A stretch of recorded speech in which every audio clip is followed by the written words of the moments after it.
Kung ikaw ay tatanungin, papayag ka bang ibigay ang password ng FB, IG, ng X at TikTok? Ayan, nililinaw lang po natin yung X kasi para dun sa iba hindi pa alam na yung Twitter ngayon ang tawag na ay X. Ayan, pero baka kasi sabihin, baka ibibigay mo yung number ng X mo dun sa jowa mo. Hindi po yun. X as in single ano lang yan, letrang X, okay? Ayan, sabi ni Julius Encinares, yes! Oo, ibibigay ko.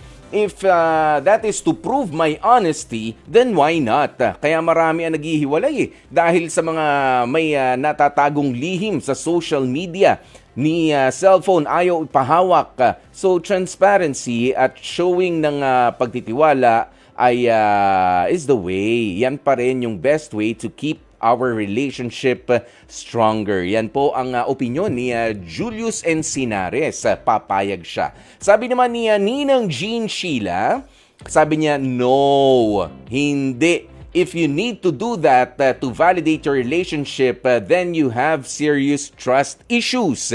And if ever your partner forces you to give your password, it's a sign of an abusive and controlling relationship. Baka next time, hindi na lang password ang ipuwersa niyan sa'yo. Kahit may partner ka na, you are still entitled to your privacy and your partner should respect that. Ito naman, sabi ni Rosalina Dalangin, okay lang po. May sarili naman siyang buhay. Hindi ko naman siya pwedeng diktahan sa lahat ng oras. Anong okay lang? Okay lang na hindi? Okay lang na oo? Oo, na ibibigay yung... Rosalina, ha? Ayan si Ana Maria Vicario, sabi niya, just as long as the word honesty and integrity is present. Oo. Medyo malabo rin. Hindi ko alam, ibibigay ba o hindi? Ang mga password. Ayan, sabi ni Jessie Zoleta, sabi niya, pwede. Kasi alam mong tapat ka naman sa sarili mo. It's her fault kung mag-cheat siya. Kahit ibigay mo, kung magloloko, magloloko pa rin yan. Yun lang. Sabi naman ni John Patrick Tumimbang, papayag ako para malaman ng karelasyon ko na wala akong tinatagong sikreto.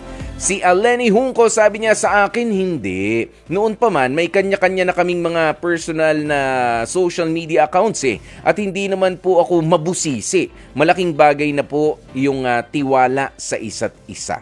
Ayan, sabi naman ni Renny Boy Quejada sa hindi ko ibibigay ang password ko kasi syempre personal na yun. Kaya dapat doon lang yun sa original na nagmamay-ari at wag nang hilingin o hihingiin ang password at email kung talagang may tiwala ka sa inyong relasyon ng partner mo. Yun. Sabi naman ni Pasiano Gallardo, surprisingly, medyo maikli ito, no? As compared doon sa mga nakaraan.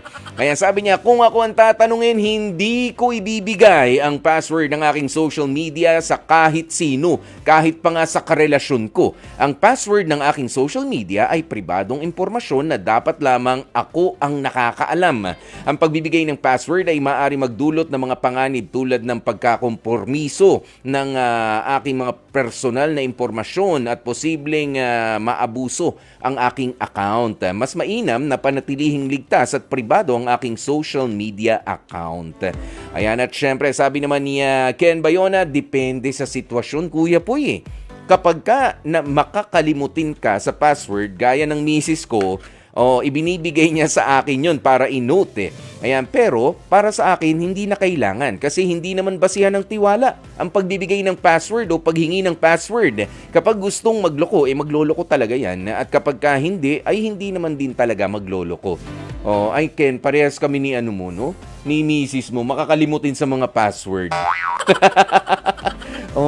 Ang galing ko rin dyan. Lalo na kapag ka nag-require, yung 12 characters na dapat may uppercase, may lowercase, may numero, may Pagka ni-require na gano'n, nagugulo utak ko.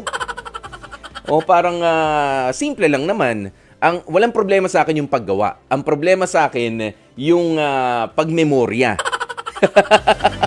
Diba? Yun yung mahirap minsan Okay, nagkaroon ka nga, meron ka ng account dito, meron ng ganun.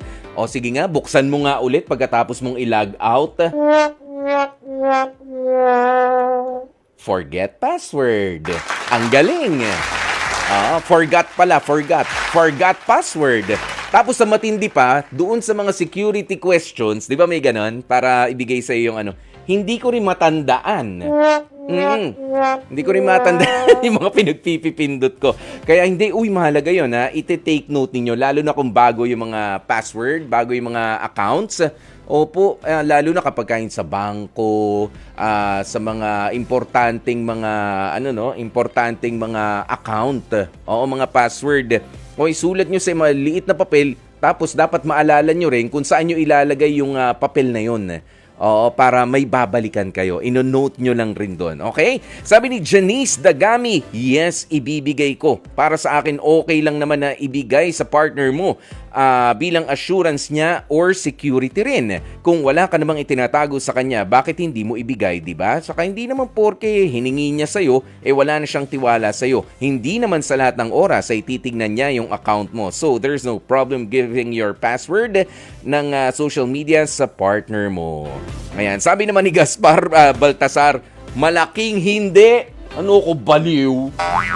Yun lang ang sinabi niya.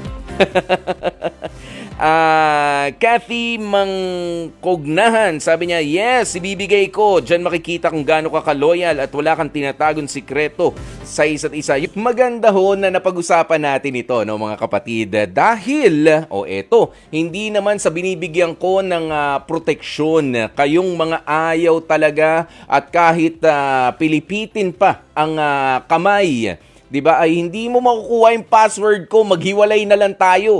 Yan yung mga ganyan. I mean, it's not a question ng trust, diba? Hindi lang basta pagtitiwala ang kine-question dito. Alam nyo ba na meron tayong Data Privacy Act of 2012.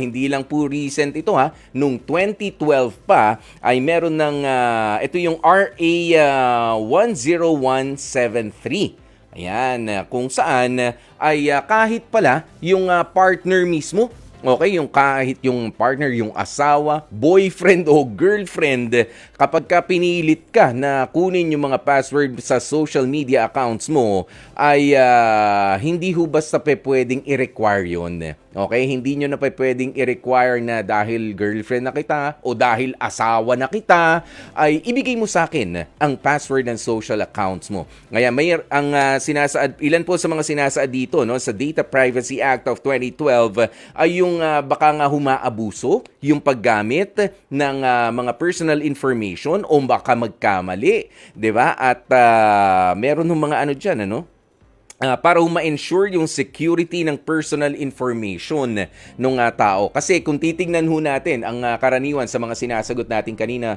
ay hindi, kung tiwala naman at wala naman akong ginagawa sa kanyang masama, bakit hindi ko ibigay? Yun yung naiisip mo. Pero alam nyo naman na meron talagang ibang mga kahit mahal na natin ay lolokohin pa rin tayo at gagamitin pa ang mga social media accounts natin, 'di ba? Laban sa atin. Yun kahit pa pure ang inyong intensyon at buong tiwala ang pagmamahal mo dun sa partner mo. Paano kung siya naman yung sabihin na nating abusuhin o maling gamitin, mali ang paraan ng paggamit or gamitin, 'di ba, sa hindi maganda ang social media account mo at yung pagkakakilanlan mo, papaano ka naman? Yun. Kaya hindi ho basta pwedeng i-require. Ayan, well, it's your choice.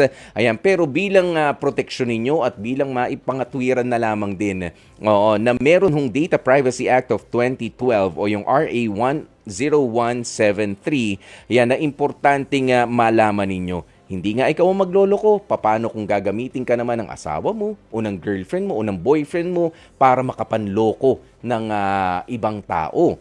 Ngayon, at masakit pa nga, ikaw mismo. 'Di ba? Ganito na lang ang isipin ninyo, no? Kahit sa mga bangko, kapag meron kayong joint account, 'di ba? Ang daming mga tatanong doon, hindi ka basta makakapaglabas ng kwarta Oo, lalo na kapag ka medyo malakihan na yung usapan, kapag ka kailangan ay dalawang signatories, dalawa kayong mag-asawa, ang magki-claim nun, dalawa dapat kayo na nandun, present, kapag ka i-withdraw nyo yung account na yun. Pero kapag ka isa lang, nag-away yung asawa withdraw ko na yung natin, yung joint account natin, hindi ho pwede yun. Basta-basta. Parang ganun din to. Hindi ka rin pwedeng maka-access basta-basta doon sa mga social media accounts ng iyong partner. Di